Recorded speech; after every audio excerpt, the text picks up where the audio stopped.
Oh, ito na mga kabayan. Ang Team Suka, no? Kahapon mga kabayan, napakatindi ng nangyari ng proclamation ng PDP, ano?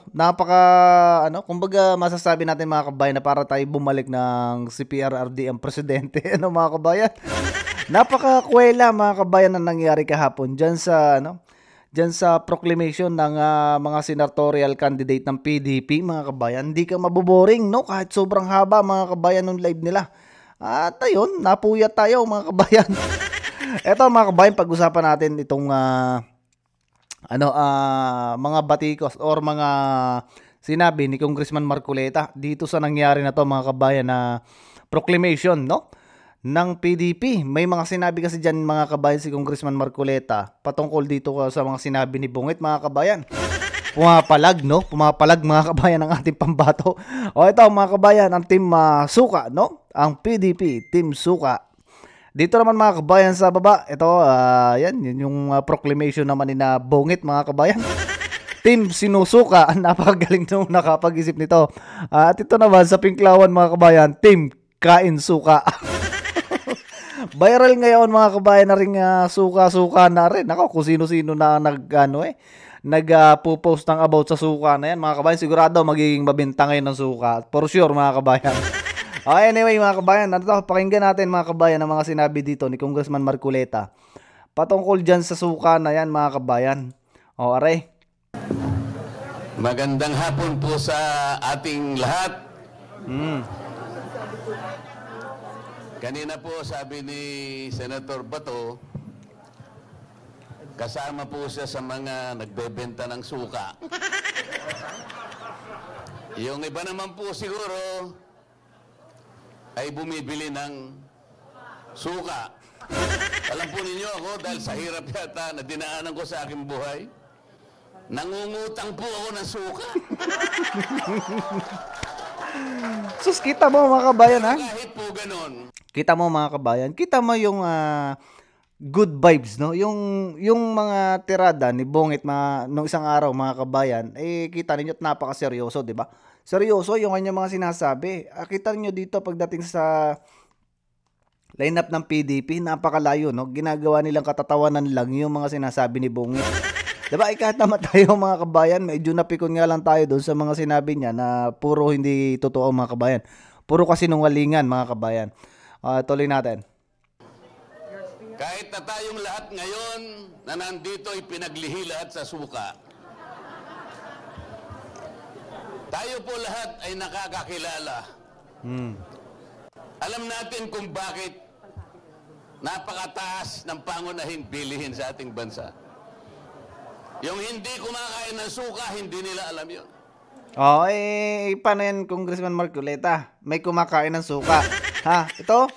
Ayan kain suka. Yan nasa baba. Ayan Team Kain Suka. Diba mga kabayan? Talagang kumakain. Literal lang isinuka na, kinakain pa. Diba? Diba sila noon mga kabayan ng totoong galit na galit dyan kinabungit. Diba? Sa pamilyang Bungit mga kabayan. Diyan sa pamilya na yan. Diba? Sila galit na galit dyan na kesyo yan daw pamilya na yan na nagpapatay, no? Pero sila ngayon mga kabayan, yung team kakamping na yan, di ba? Napakatahimik mga kabayan. At sila din mga kabayan, yung sina Castro mga kabayan, kaalyado din kasi ng mga kakamping yan, no? Kita nyo sila yung matindi mga kabayan na gustong ma-impeach ang ating vice presidente. At sila nga mga kabayan yung nag-file, di ba? Instead na ang kagalitan nila, ito si Bungit kasi dyan sila noon galit na galit, di ba? Ang kinagagalitan nila ngayon yung vice president. Kasi mga kabayan, for sure, no? Ang plano nila dyan, mga kabayan, ma-impeach ang vice presidente. Yun ang totoo diyan. Ang isusunod nila, mga kabayan, si Bungit. Yan ang totoo. Alam din natin na lubog na ang ating bansa sa korupsyon. Kahit tayo, naaamoy lang natin ay suka. Pero sila hindi nila alam. Sapagkat karamihan sa kanila tayo involved sa korupsyon. Totoo. Bakit humirap ang ating bansa? 30% po ng pera ng kabangbayan na uuwi sa korupsyon.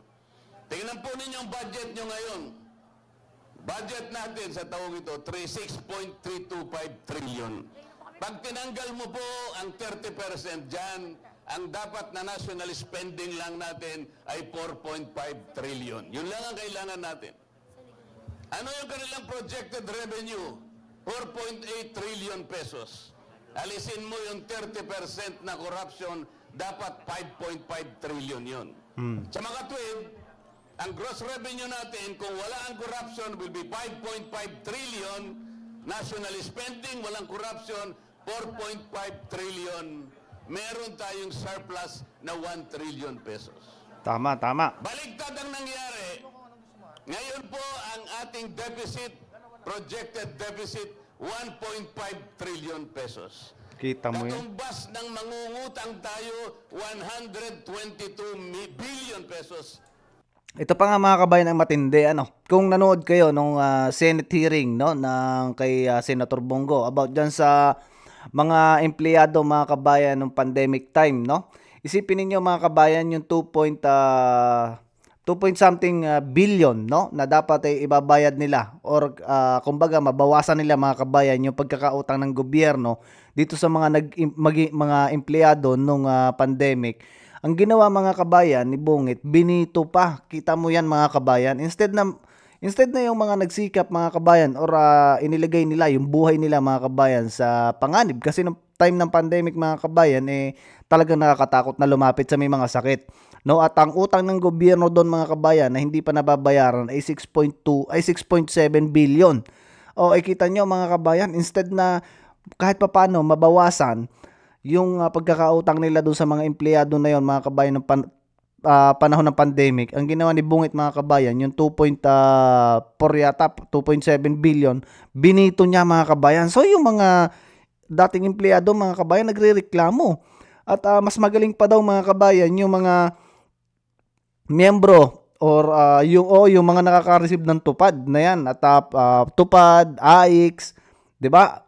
AKAP. O yan mga kabayan, buti pa daw yon at nakaka-receive ng ganong kalalaking amount mga kabayan na while sila nung time ng pandemic, nilagay nila yung buhay nila sa peligro. Yan mga kabayan, hanggang ngayon di pa nababayaran. Kita ninyo mga kabayan, paano hindi tayo mauubusan ng mga magagaling na katulad niyan, mga nurse, engineer, teacher, doktor, kung ganyan mga kabayan itrato ng mga namumuno, 'di ba? Sus, mauubos talaga mga kabayan. Kita nyo, karamihan ng mga magagaling, no, na ganyan yung profesyon. Nasa ibang bansa mga kabayan. Kita mo? Wala sa atin. Per month. 4.2 billion pesos per day or 173 million pesos per hour. Bakit po yung hindi kumakain ng suka, hindi niya maintindihan yan?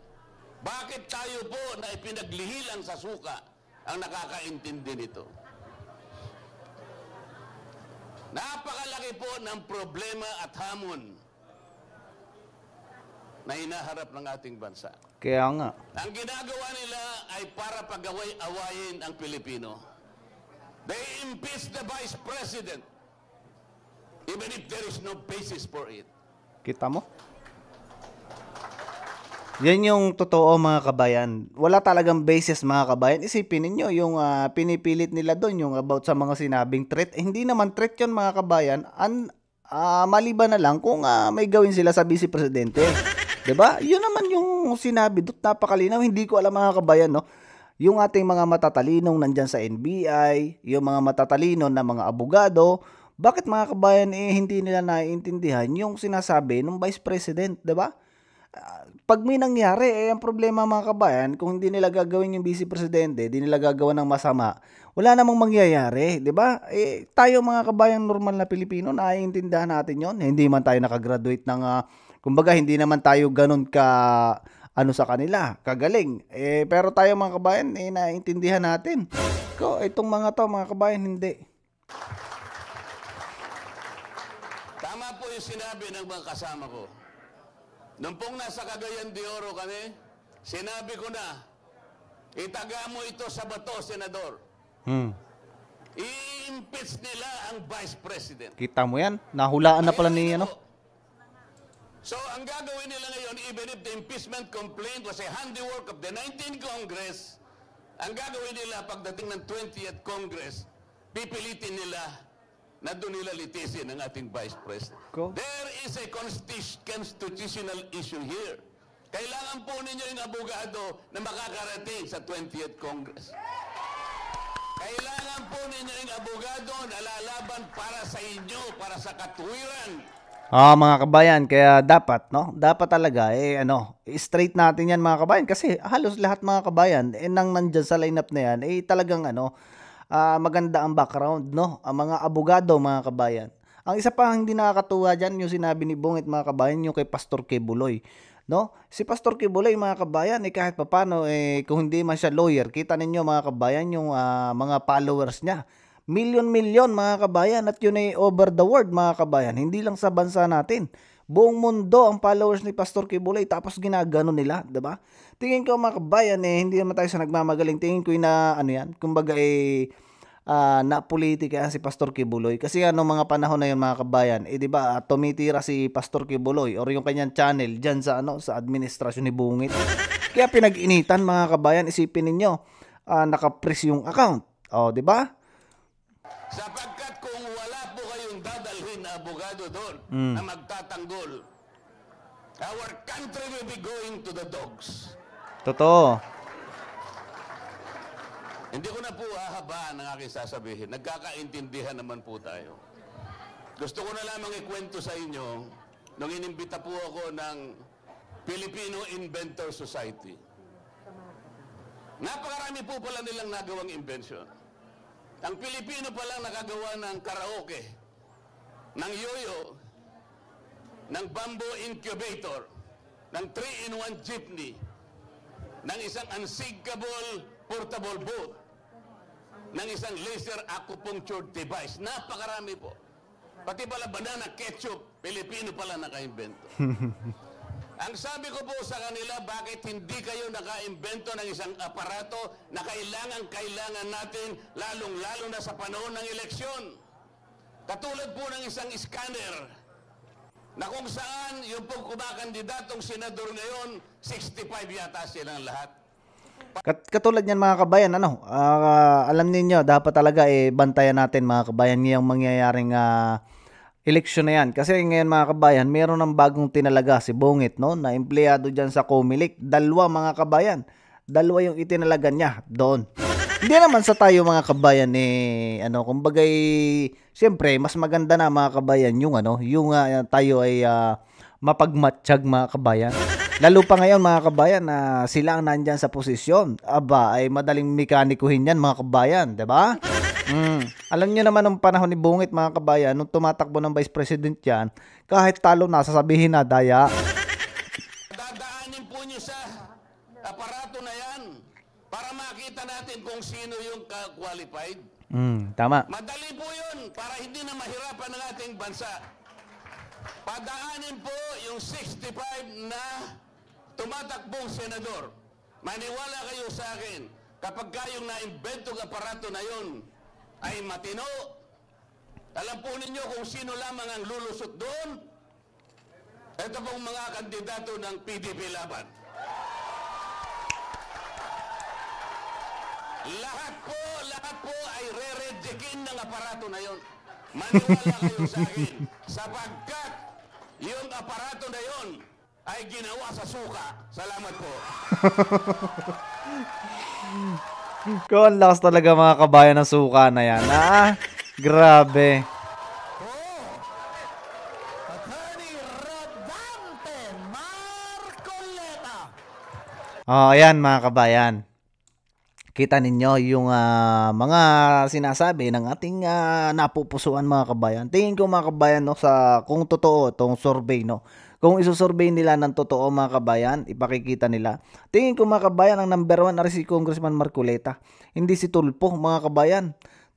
Tingin ko lang mga kabayan kasi sa lakas mga kabayan ni Congressman Rodante Marcoleta, makikita mo dyan na talagang tingin ko siya ang number 1 ngayong senatorial mga kabayan. Ngayong election na to, siya ang number 1 kasi kita ninyo yung social media ko sa TikTok mga kabayan. Pagka nagpo-post ako ng mga videos, talagang nangunguna si Congressman Rodante Marcoleta mga kabayan. At lahat mga kabayan ng lineup ng PDP, makikita nyo doon sa mga comment section na talagang ay kahit dito mga kabayan sa YouTube natin, talagang malakas ang PDP at saka sensible mga kabayan yung mga sinasabi nila. Unlike dito sa administrasyon ni Bungit mga kabayan, sa lineup, walang kasense. Alam mo yung talagang politika lang mga kabayan yung nila, hangad nila, posisyon lang mga kabayan. At syempre, pondo mga kabayan. Yan yung literal mga kabayan na siya. Sige mga kabayan, see you sa susunod na video natin. At marami pa tayong pag-uusapan. Adjust muna sa inyo mga kabayan. Ingat kayo at see you sa susunod na video.